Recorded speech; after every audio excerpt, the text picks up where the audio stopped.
أعوذ بالله من الشيطان الرجيم بسم الله الرحمن الرحيم لن تنالوا البر حتى تنفقوا مما تحبون وما تنفقوا من شيء فإن الله به عليم آمنت بالله صدق الله مولانا العظيم. دی آیت مبارکوں کی اللہ رب العزت انفاق فی سبیل اللہ طرف ته اشاره فرمایلی ده. علماء فرمایي له هغې مال نه چې ستاسو خوښ وي.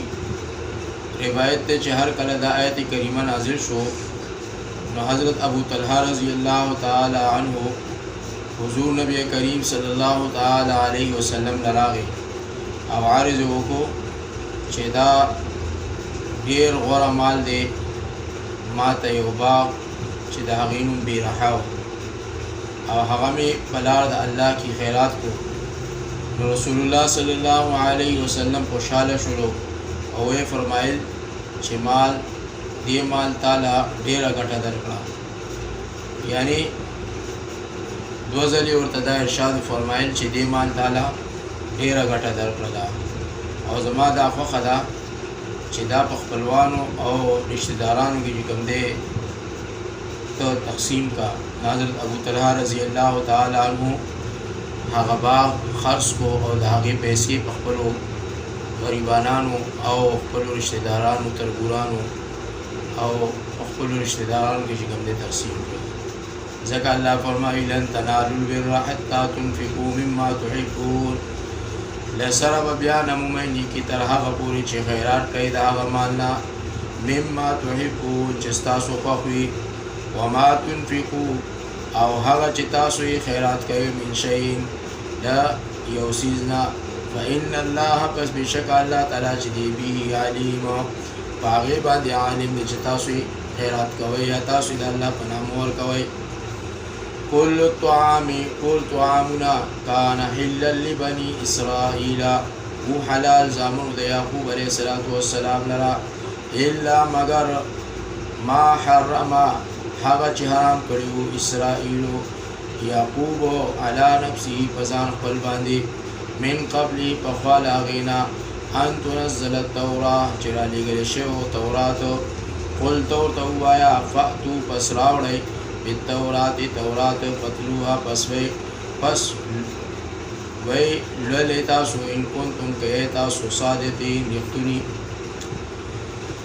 یهودیانو رسول الله صلی الله علیه وسلم ته وویل چې ته وایې چې زه په دین د حضرت ابراهیم علیه السلام یم او هغه خو به غوښې د اوښانو او پی د هغوی خوړل او ته یې خورې نه خوړل او ته یې خورې، نو ته د هغه په دین باندې نه یې. نو رسول الله صلی الله علیه وسلم ورته وفرمایله چې دا څیزونه خو په ابراهیم علیه السلام باندې حلال وو. نو دوی ویل چې کوم څیز ته چې مونږ حرام وایو نن ورځ دا ټول حرام په حضرت نوح او په حضرت ابراهیم علیه السلام باندې او تر مونږه پورې دا حکم را رسېدلی دی. نو الله پاک په رد د دوی د دې خبرې کې دا آیت نازل کو چې تاسو په خپل ځان باندې دا حرام ګرځولي دي، دا په دین محمدي کې څنګه حلال دي داسې په دین ابراهیمي کې او په دین نوح کې چې کوم دی دا حلال وو، دا تاسو په خپل ځان باندې په خپل حرام کړي دي. دارنګې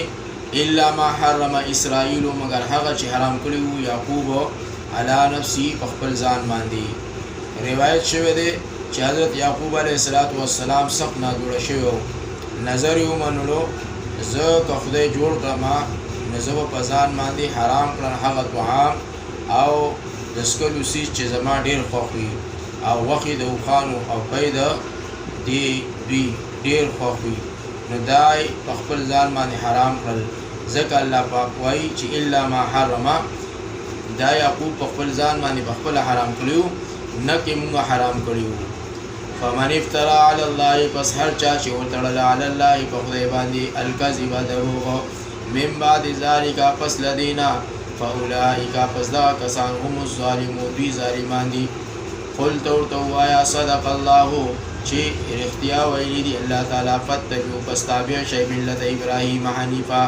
د د دین د ابراهیم علیه السلام چې مایل و لباطل نه حق ته وما کان او نو دی من المشرکین د مشرکانو نه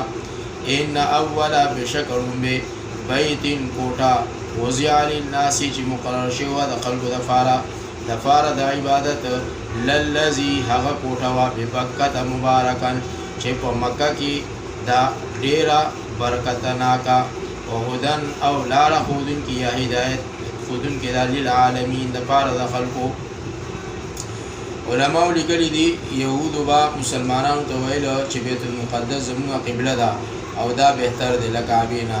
او دا منی دی او ځای د ورتلو د ټولو پیغمبرانو دی او مسلمانانو به ویل چې نه بلکې کعبه بهتره ده نو الله پاک دا آیت نازل کو چې ان اول بیت وضع للناس د ټول نومبه په مقدس مکه باندې